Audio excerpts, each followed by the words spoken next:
Perkenalkan, nama saya Devi Indah Aulia Rizkia, NIM 20D10113, Prodi Manajemen kelas 1.3. Ini mengumpulkan tugas tentang artikel ilmiah hubungan antara penghayatan agama masing-masing. Karena agama saya Islam, saya akan menerangkan artikel tentang latar belakang agama Islam. Yang pertama, umat Islam memperingati Maulid Nabi atau hari kelahiran Nabi Muhammad SAW pada setiap tanggal 12 Rabiul Awal, yang kali ini bertepatan dengan Sabtu 9 November pada tahun 2019. Sejarah Maulid Nabi merupakan perjalanan penting dalam Islam, kehidupan Rasulullah, dan juga Islam. Nabi Muhammad lahir dari ibu bernama Aminah dan ayah bernama Abdullah. Menurut riwayat, Nabi Muhammad lahir di Makkah pada hari Senin 12 Rabiul Awal pada tahun pertama sejak peristiwa tentang tentara bergajah atau Amul Fiil atau tahun 571 kalender Romawi. Shallallahu alaihi wasallam pernah ditanya mengenai puasa pada hari Senin. Lantas beliau menjawab, hari Senin adalah hari aku dilahirkan. Bunyi hadis riwayat Muslim dikutip dari buku sejarah hidup Nabi Muhammad. Saat Muhammad lahir, diriwayatkan Ibnu Sa'ad, Ahmad Ibnu Hambal dari ini cahaya menerangi istana Rom. Nama Nabi Muhammad diberikan oleh sang kakek Abdul Muthalib. Pemegang kunci Ka'bah, Abdul Muthalib membawa Muhammad masuk ke Ka'bah. Lalu seekor kambing disembelih sebagai bentuk akikah. Nabi Muhammad juga dikhitan saat berusia 7 hari.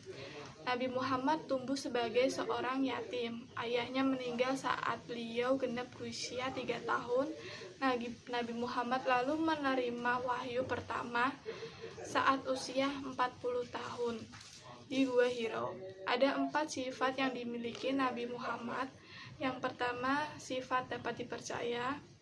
Yang kedua, sifat menyampaikan. Yang ketiga, sifat cerdas. Dan yang terakhir, ada sifat benar. Rasulullah meninggal dalam usia 63 tahun pada hari Senin di bulan Rabiul Awal. Nabi meninggal setelah sakit selama 12 hari. Di sini saya ingin meneruskan artikel ringkasan saya kemarin, yang kemarin latar belakang dari Islam. Untuk yang kedua ini makna Islam. Kata Islam berarti tunduk pada kehendak Tuhan dan ketaatan pada hukumnya. Melalui ketundukan pada kehendak Tuhan dan dengan ketaatan pada hukumnya, Tuhan itu satu dan tidak memiliki sekutu. Dia adalah pencipta langit dan bumi. Dia adalah Tuhan dari siapa tidak ada Tuhan selainnya, yang mengetahui dan tak terlihat dan terlihat. Dia adalah dermawan, berdaulat.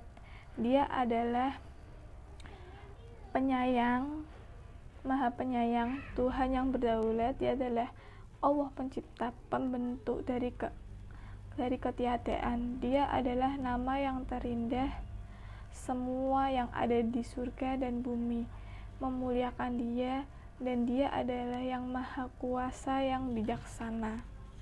Kaum muslim percaya bahwa Muhammad adalah nabi terakhir, bukan satu-satunya, yang memperkuat dan mengabadikan pesan Tuhan kepada umat manusia.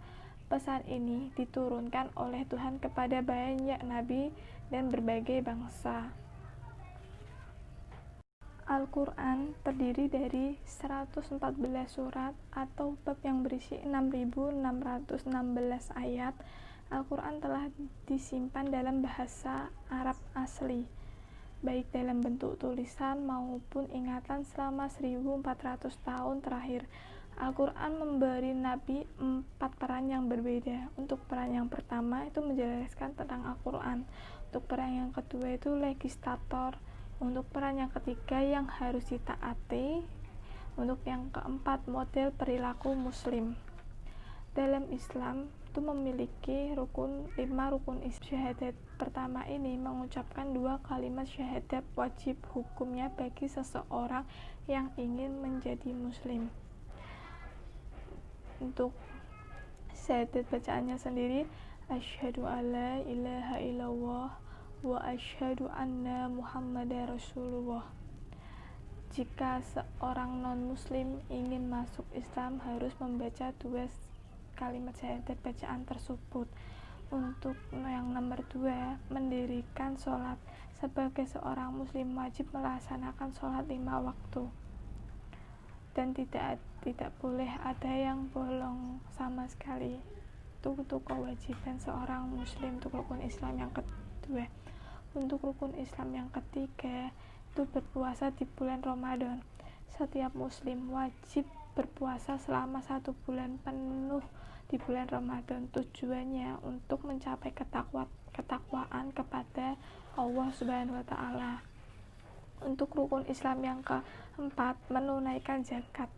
Zakat merupakan kewajiban yang memiliki harta kelebihan, dan beberapa zakat ada 2. Yang pertama ada zakat fitrah. Zakat fitrah ini dikeluarkan saat bulan Ramadan.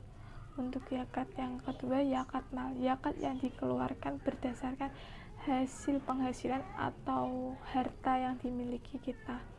Jumlah zakat fitrah yang diserahkan itu 2,5 kg beras atau bisa diganti dengan uang yang setara dengan nominal 2,5 kg beras tersebut.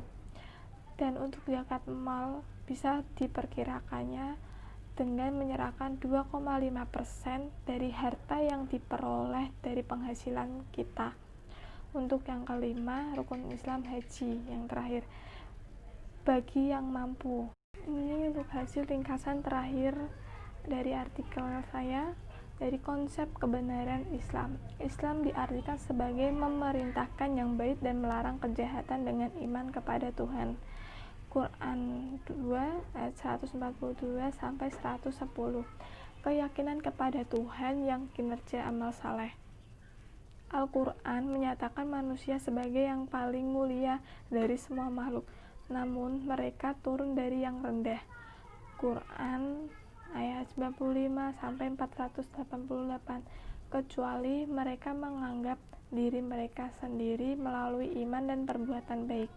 3 istilah kunci dalam Al-Quran terkait dengan perilaku manusia yang semuanya berarti aman dan menjadi utuh yang sehat. Iman, takwa dan Islam iman berarti keyakinan, tetapi akarnya aman berarti damai dan aman. Dan untuk takwa berarti kesalehan atau takut akan Tuhan, melindungi dari tersesat atau terbuang, atau menjaga dari bahaya. Sekian dari kesimpulan artikel rangkuman saya, kurang lebihnya saya memohon maaf. Terima kasih.